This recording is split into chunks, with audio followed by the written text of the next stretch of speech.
ಏನಂದರೆ ಈ ಚಿತ್ರಗೀತೆಗಳಿಗೆ ಮರುಳಾಗದಂಥ ಜನರು ಬಹುಶಃ ಬಹಳ ವಿರಳ. ಆಬಾಲವೃದ್ಧರಾದಿಯಾಗಿ ಎಲ್ಲರನ್ನ ಒಂದು ನೆಪವಾಗಿ ಸಂಗೀತವಾಗಿ ಸಲ್ಲಾಪವಾಗಿ ಸಂಕಟವಾಗಿ ಕಾಡುವ ಚಿತ್ರಗೀತೆಗಳು ಸೃಷ್ಟಿಯಾದಂಥ ಸಂದರ್ಭ ಯಾವುದು? ಗಂಧರ್ವ ಗೀತೆ ಅಂತ ಕರೆಸಿಕೊಳ್ಳುವಂಥ ಹಾಡುಗಳ ಚಿತ್ರ ಸಾಹಿತಿಗೆ ಹೊಳೆದದ್ದಾದರೂ ಹೇಗೆ? ಹಾಡು ಬರೆದವರು ಅನುಭವಿಸಿದ ಆ ಕ್ಷಣದ ತಳಮಳ ಎಂಥದ್ದು? ಇಂಥ ಹಲವು ಕುತೂಹಲದ ಪ್ರಶ್ನೆಗಳಿಗೆ ಕನ್ನಡಿ ಹಿಡಿದಾಗ ಕಾಣುವ ಬೆಳಕೆ ಹಾಡು ಹುಟ್ಟಿದ ಸಮಯ, AR ಮಣಿಕಾಂತ್ ಅವರು ಬರೆದಂಥ ಪುಸ್ತಕ. ಈ ಪುಸ್ತಕದಿಂದ ಪ್ರೇರಣೆ ಪಡೆದುಕೊಂಡೇ ಈ ದಿನದ ಕಾರ್ಯಕ್ರಮ ಆಯೋಜನೆಗೊಂಡಿದೆ. ಹಾಡುಗಳು ರೂಪುಗೊಂಡ ಸನ್ನಿವೇಶದ ವಿವರಣೆಯನ್ನು ನೀಡುವುದರ ಮೂಲಕ ಹಾಡು ಹುಟ್ಟಿದ ಸಮಯಕ್ಕೆ ನಮ್ಮನ್ನು ಕರೆದುಕೊಂಡು ಹೋಗುವವರು ನಮ್ಮೆಲ್ಲರ ಪ್ರೀತಿಯ ನವೋದಯ ನಾಗರಾಜ್ ಅವರು. ವೃತ್ತಿಯಲ್ಲಿ ಆರ್ಕಿಟೆಕ್ಟ್ ಆದರೂ ಹಾಡುಗಾರಿಕೆಯಲ್ಲಿ ಹಾಗೂ ರಸಪ್ರಶ್ನೆ ಕಾರ್ಯಕ್ರಮಗಳನ್ನು ನಡೆಸುವುದರಲ್ಲಿ ಬಹಳ ಆಸಕ್ತಿ ಉಳ್ಳವರು. ATM ತಂಡದ ಹಾಡು ಹುಟ್ಟಿದ ಸಮಯ ಕಾರ್ಯಕ್ರಮದ ನೇತೃತ್ವವನ್ನು ವಹಿಸಿಕೊಂಡಿದ್ದಾರೆ. ಪ್ರೀತಿಯಿಂದ ವೇದಿಕೆಗೆ ಬರಮಾಡಿಕೊಳ್ಳೋಣ ಶ್ರೀಯುತ ನವೋದಯ ನಾಗರಾಜ್ ಅವರನ್ನು. ಎಲ್ರಿಗೂ ನಮಸ್ಕಾರ. ಕನ್ನಡ ರಾಜ್ಯೋತ್ಸವ ಮಾಸದ ಶುಭಾಶಯಗಳು.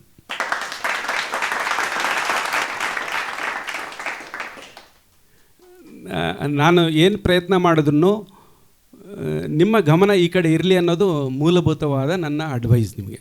ಅಂದರೆ ನಿಮ್ಮ ಗಮನ ಈ ಕಡೆ ಇರಲಿ ಅನ್ನೋದು. ಆಗಾಗ ನಾನು ಪ್ರಶ್ನೆ ಕೇಳ್ತಾ ಇರ್ತೀನಿ. ಪ್ರಶ್ನೆಗೆ ಉತ್ತರ ಕೊಡುವ ಪ್ರಯತ್ನ ಮಾಡಿ. ನಿಮಗೆ ಬಹುಮಾನ ಯಾವುದೋ ರೂಪದಲ್ಲಿ ಬರುತ್ತೆ. ಅದು ಏನು ಬರುತ್ತೆ ಅಂತ ಕೊನೆಗೆ ಹೇಳ್ತೀನಿ. ಆಗ್ಬೋದಾ? ಸೊ ಇದಕ್ಕೆ ನೀವು ಸಿದ್ಧರಾಗಿದ್ದೀರಾ? ಕಾರ್ಯಕ್ರಮ ಪ್ರಾರಂಭ ಮಾಡ್ಬೋದಾ?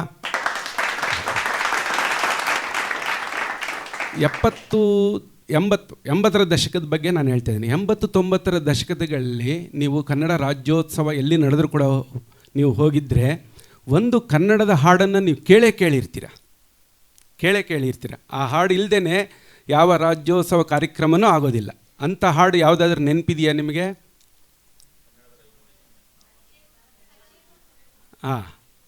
ಸಿನಿಮಾ ಗೀತೆ? ಸರಿ, ಉತ್ತರ ಬಂತು.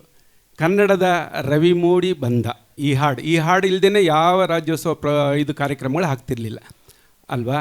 ಇಂಥ ಹಾಡು ಸೃಷ್ಟಿ ಆಗಬೇಕಾದ್ರೆ ಏನೇನು ಕೆಲಸಗಳಾಗಿರುತ್ತೆ ಅನ್ನೋದು ಇಲ್ಲಿ ನಾವು ನಿಮಗೆ ಹೇಳೋಂಥ ವಿಚಾರ.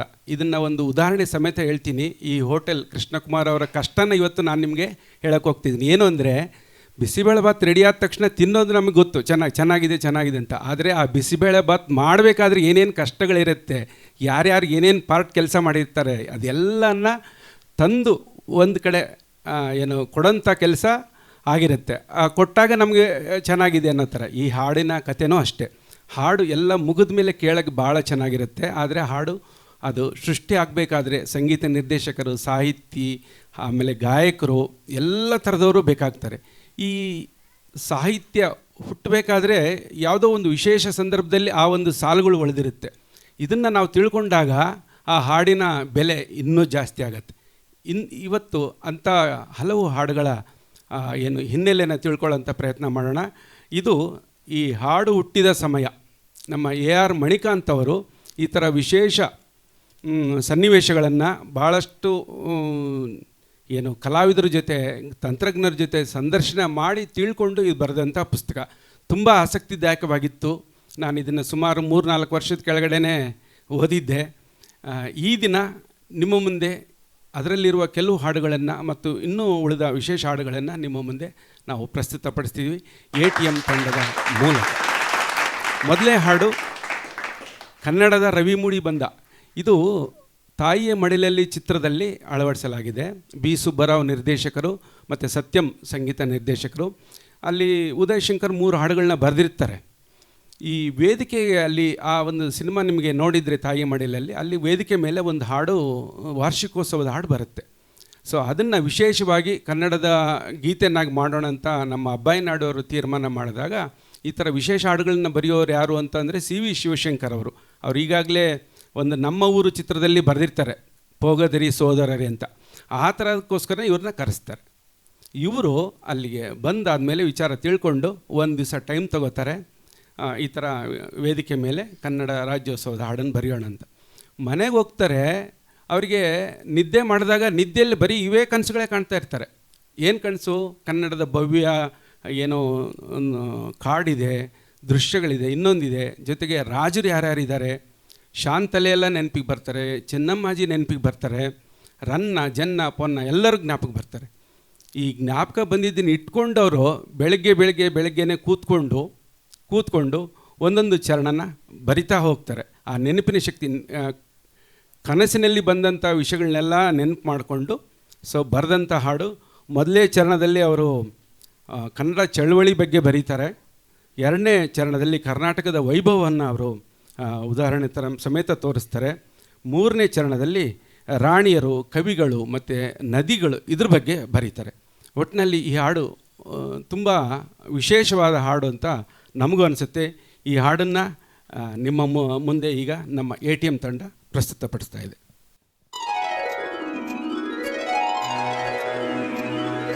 ಕನ್ನಡದ ರವಿ ಮೂಡಿ ಬಂದ, ಮುನ್ನಡೆವ ಬೆಳಕನ್ನೆ ತಂದ, ರಾಜ್ಯೋತ್ಸವ ನಮ್ಮ ರಾಜ್ಯೋತ್ಸವ. ಕನ್ನಡದ ರವಿ ಮೂಡಿ ಬಂದ, ಮುನ್ನಡೆವ ಬೆಳಕನ್ನೆ ತಂದ, ರಾಜ್ಯೋತ್ಸವ ನಮ್ಮ ರಾಜ್ಯೋತ್ಸವ.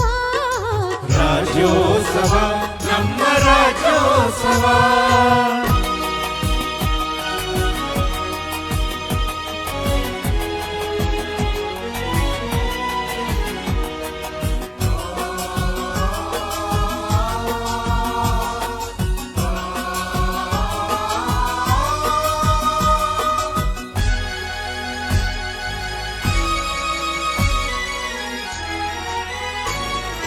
ನಮ್ಮ ನಾಡ ಹಿರಿಯರ ಪೌರುಷದ ತ್ಯಾಗದಿಂದ ಕೀರ್ತಿ ಶಿಖರ ಮುಟ್ಟಿತು ಕನ್ನಡಿಗರ ಸಂತಸ.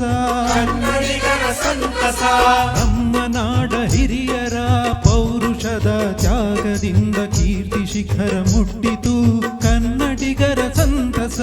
ಚಿಕ್ಕ ಚಿಕ್ಕ ಭಾಗವಾಗಿ ಚದುರಿದ್ದ ನಾಡಿದು, ಚಿಕ್ಕ ಚಿಕ್ಕ ಭಾಗವಾಗಿ ಚದುರಿದ್ದ ನಾಡಿದು, ಒಂದಾಗಿ ಕೂಡಿತು ಕರ್ನಾಟಕವಾಯಿತು.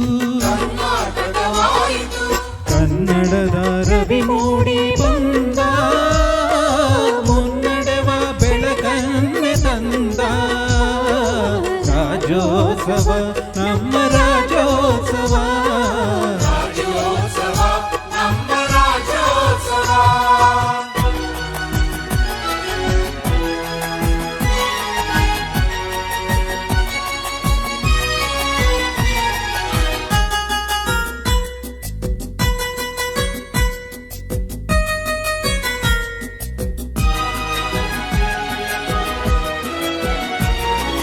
ವೀರರೆಲ್ಲ ವೀರಗೀತೆ ಹಾಡಿದಂಥ ನಾಡಿದು,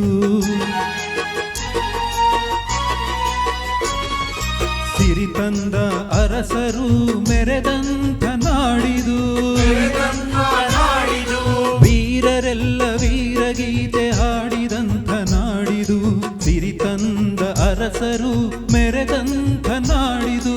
ಶ್ರೀಗಂಧ ಸೌಗಂಧ ಕಂಪಿರುವ ಬೇಡಿದು, ಶ್ರೀಗಂಧ ಸೌಗಂಧ ಕಂಪಿರುವ ಬೇಡಿದು, ಶಿಲ್ಪಕಲೆಯ ಜೀವಂತ ಸ್ವರ್ಗವಾದ ಗೂಡಿದು.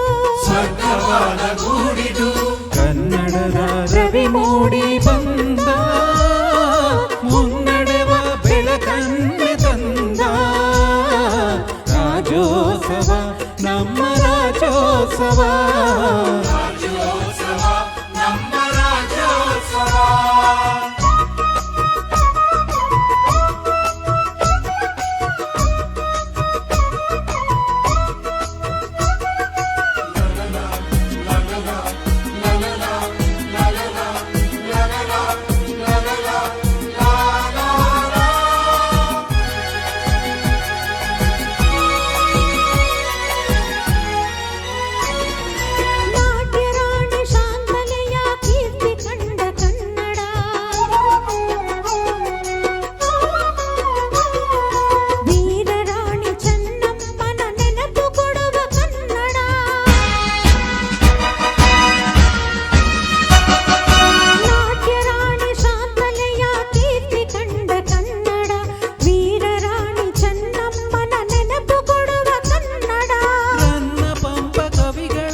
ರಾಜ್ಯೋತ್ಸವ ನಮ್ಮ ರಾಜ್ಯೋತ್ಸವ.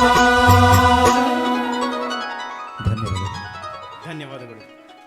ಒಂದು ಸಣ್ಣ ಮಾಹಿತಿ ಇಲ್ಲಿ, ಈ ಹಾಡು ಮುಗಿದ ನಂತರ ಎಸ್ ಪಿ ಬಾಲಸುಬ್ರಹ್ಮಣ್ಯಂ ಅವರು ಫ್ಲೈಟಲ್ಲಿ ಹೈದರಾಬಾದಿಗೆ ಹೋಗ್ಬೇಕಾಗ್ತಾ ಇರ್ತದೆ.